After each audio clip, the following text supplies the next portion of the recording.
ভারতে পালানোর সময় সীমান্তে আটক হয়েছেন জুলাই অভ্যুত্থানে রংপুরে আবু সাইদ হত্যাসহ ৫ মামলার আসামি পুলিশ কর্মকর্তা আরিফুজ্জামান। ময়মনসিংহের মুক্তাগাছা এপিবিএনের সহকারী পুলিশ সুপারকে শনিবার সন্ধ্যায় পশ্চিমবঙ্গের উত্তর ২৪ পরগনার হাকিমপুর সীমান্তে আটক করে বিএসএফ। তাকে ১৪ দিনের বিচার বিভাগীয় হেফাজতের নির্দেশ দিয়েছে আদালত। শনিবার রাতে সাতক্ষীরার কাকডাঙ্গা সীমান্ত দিয়ে পশ্চিমবঙ্গের উত্তর ২৪ পরগনা জেলার হাকিমপুরে অবৈধ অনুপ্রবেশের চেষ্টা করেন মোহাম্মদ আরিফুজ্জামান। এ সময় বিএসএফের হাতে আটক হন তিনি। পরিচয় নিশ্চিত হয়ে আরিফুজ্জামানকে বসিরহাটের স্বরূপনগর থানায় হস্তান্তর করে বিএসএফ।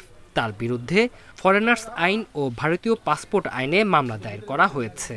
রোববার বসিরহাট মহকুমা আদালতে নেয়ার পর তাকে ১৪ দিনের বিচার বিভাগীয় হেফাজতে পাঠানো হয়। আমাদের বিজিবির মাধ্যমে জানতে পারি যে একজন পুলিশ সদস্যের নাম আরিফুজ্জামান।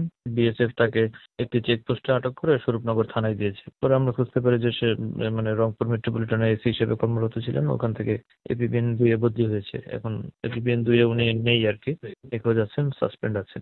আরিফুজ্জামানের বাবার নাম আফসার আলী আহমেদ, বাড়ি নীলফামারীর শাহীপাড়ায়। আওয়ামী লীগ সরকারের সময় ছিলেন রংপুর মহানগর পুলিশের সহকারী কমিশনার। ৮ সেপ্টেম্বর তাকে এপিবিএনে বদলি করা হয়। দায়িত্ব পান ময়মনসিংহের মুক্তাগাছা এপিবিএন ২ সহকারী পুলিশ সুপারের। তবে অফিসে যাননি আরিফুজ্জামান। পরে তাকে সাময়িক বরখাস্ত করে স্বরাষ্ট্র মন্ত্রণালয়।